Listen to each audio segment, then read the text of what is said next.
Welcome back to another Person Behind the Pads podcast. I'm Matt Taylor in our podcast studio here, joined by the head coach of your Indianapolis Colts, Shane Steichen, in year number one. Coach, I guess this is not the person behind the pads, it's the coach behind the whistle, but it's still great for you to do this, and as we get to know you a little bit as a fan base, as folks that work around you a little bit, appreciate your time. Tell us about you. You've been on the job for about 3-4 months here. Have you had an opportunity to get to know Indianapolis and explore the city to this point? A little bit here and there. I've been a lot of hours in the office. Sure. Just getting my family situated. They just got out here a couple days ago, so getting the new house set up, and then I'll start to explore a little bit this summer. But it's been awesome to be out here. How tough was that to be away from your wife and kids while you first stepped onto this job? Yeah, no, it's definitely hard, especially on the kids and stuff. Being away the last couple months. But as much as I could, I tried to fly back to Philly and see them on the weekends, or they flew out here for a couple days. But they've been good. My wife's awesome. She's been in this for a while. Very supportive. My kids are awesome, so it's been a good transition. I mean, that's the thing that I don't think people realize as a coach in this lifestyle. You've had to move a handful of times, right? L.A., San Diego, Cleveland, Philadelphia, now Indianapolis. I know your kids are young, but how tough is it on the family to move with this job? Yeah, no, it's difficult. I think this is the greatest business in all of sports, coaching in the NFL. Never take it for granted. Be where your feet are, but to have a support system around you like my wife and my kids and my family is big. All right, you grew up in Sacramento, California. For those that don't know, you come from the West Coast. What was life like for you growing up in Sacramento? You know what? It's interesting being out here in Indy. So I grew up on the outskirts of Sacramento, probably about 45 minutes, I would say, east of Sac, and it's in between. It's probably about an hour and a half away from Lake Tahoe and about 45 minutes from downtown Sac. And I lived in some like rolling hill areas, kind of a little bit country. So when I was out here a little bit, just driving around, it kind of reminded me a little bit of where I grew up. But it was awesome. It was a small town feel, small town vibe. We were fortunate enough to be around a really good football program where I was there growing up. Right. But just creating those relationships with people in Sacramento, still have a lot of good relationships with people back there. But it was a great place to grow up. And you played quarterback in high school, played quarterback at UNLV. What took you to UNLV to pursue playing there and your college experience? Yeah, I wasn't highly recruited. I had a couple, Division I offers, but at the time, John Robinson was the head coach at UNLV. He was a former head coach at USC, the LA Rams, and I just remember him coming into my house, recruiting me, and it was kind of like, holy smokes, John Robinson's in my house. Like, shoot, I got a chance to go play for this guy. Yeah. And to go play for him, I actually got a chance to see him a couple weeks ago. I was at an event to see him. It was tremendous, but it was a great opportunity for me to go play for him at UNLV. And you got your degree in journalism and media studies. Yeah. I know coaching was always on the forefront for you, but what was the backup to the backup to the backup plan with that? Yeah, I mean, that was more so like I love being around sports and doing what you guys do and the commentators and stuff like that. I said, shoot, maybe that could be an outlet if the coaching thing didn't happen. But I was really determined on the coaching thing that I think. When you have something set on that you want to go achieve, I don't think, don't let anything hold you back and go get it. So in school, did you host shows or I call did not. games? Or? No, I was pretty involved in football, but I did journalism, media studies. All right. Yeah. But you've got your favorite broadcasters. Who are your favorite national guys, if you will? I got a lot of respect for Jim Nantz. Yeah. Tremendous. I remember the first game I ever called as an offensive coordinator. He was doing the game with Romo, and we did the conference call, and he called in and said, "Hey, it's Jim Nantz," and I said, "I know who you are. I'm aware. I'm aware. You do the Masters. Like you've had a lot of success, but a lot of respect for him. Troy Aikman's another guy, that I kind of met over the years and known, but I think he does a good job being a former player, seeing it, how he calls the games. A lot of respect for those guys. All right, I want to double back to your family again. Your wife Nina, children Hudson and Stella.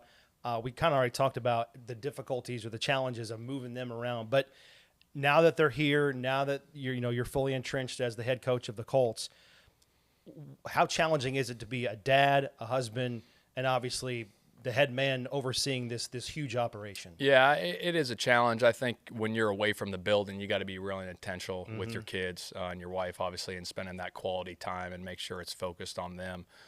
Because obviously when the season hits, there's a lot of focus on this football team and and getting done what we need to get done here to be successful on Sundays. But again, like I said, my wife and my kids have been tremendous through this process.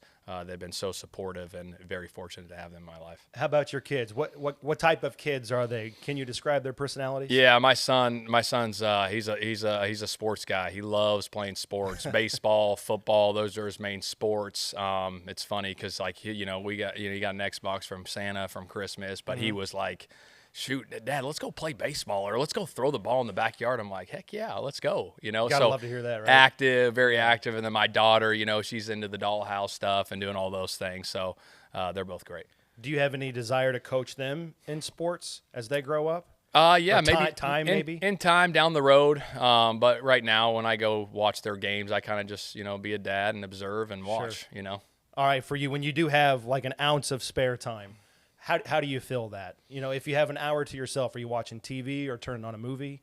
Yeah, me and my wife at night will watch a show, especially this summer. We'll probably find a series on Netflix or Amazon Prime or something and try to find a show this summer at night, and we put the kids down to bed. All right, same kind of thing. I know you're an outdoors guy.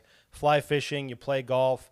I don't know, do you hunt or fish or regular fish, I suppose? Yeah, any type of fishing. Fishing and golf are kind of like my hobbies outside. Don't do a ton of it, but when I do get time to do it, I do really enjoy those things. But I've never been hunting. No, really? Never done it.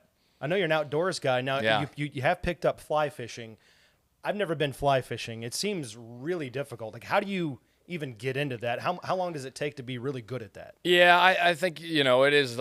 There's a little art to it on how to cast, and, all those different things. But I just remember when I was younger, actually my brother had a buddy that me and him, we started going up to Lake Tahoe up Highway 50. And it was just me and him. We pulled off to this side road and we started hiking up this creek. And it was just in the middle of nowhere, and you got these little pools of water and these big old brown trout and rainbow trout were in there. And that's kind of when I was like, man, this is pretty cool. And so I kind of adapted to that. And I still do remember we ended up staying the night there in a tent. And the next morning, my buddy, he had contacts and he lost his contacts and he couldn't drive. And we had to go back down Highway 50 and I was 15 years old. And I didn't even think I had my permit yet. And he's like, you got to drive. I'm like, I ain't driving.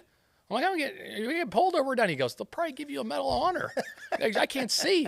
So I ended up driving home about an hour and 20 minutes, whatever it was, 15 years old, down this. I just stayed in that right-hand lane and went slow all the way down and got to the house. And I was like, holy smokes. Pass on the left, right? Come on. I hope I don't get pulled over. That's a hellacious story right there. Yeah.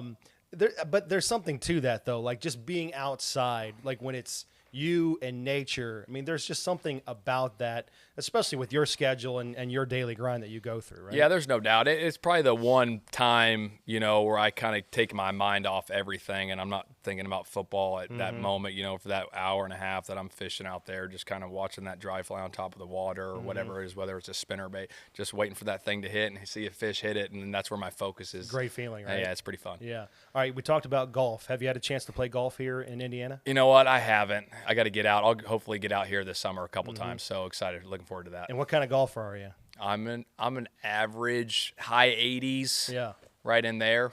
I'm right around in there, low 90s.